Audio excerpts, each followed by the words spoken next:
This is Satya Pradyuman of Cirrus Research. The latest issue of the briefing report is just out. The title, Cuts and Bruises. April signals Fed cuts are fewer and further away.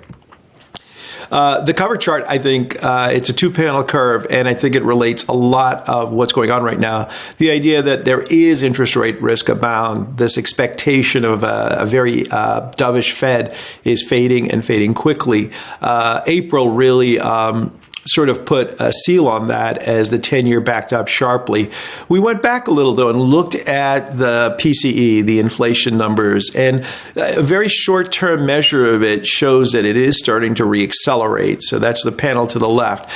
To the right, what you'll notice is the 10-year in the light blue curve has backed up sharply by 50, 60 basis points in about 5 weeks. This is the volatility that we're experiencing in the markets very broadly, but also in the sort of leadership stocks that we're all looking at. To some degree, this interest rate moment is really important.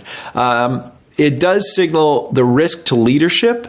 However, we still do not see the interest rate risk at the moment to be challenging for risk assets. I think if you're at the peak of a profit cycle with interest rate risk, that's very different from where we are today, where you've got really a bottoming of the profit cycle, healthy labor markets, and the profits are starting to stabilize.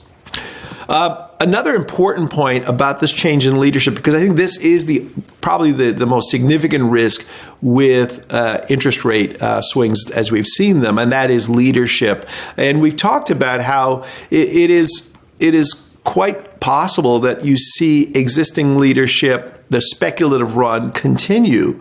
However, what we are starting to suggest is, and observe, I should say, is that you're noticing more of the healthcare names that are also starting to surface in the leadership basket. The left panel relates the trending stocks that are in the healthcare sector in blue, and the trending stocks in the technology sector in purple.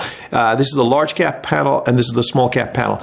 At the heart of this is the idea that healthcare leadership is accelerating while the technology leadership is sort of muddled. So we think this is another sign of change underway. Take a look at the full report, and as always, we'd love to get your questions. Thank you.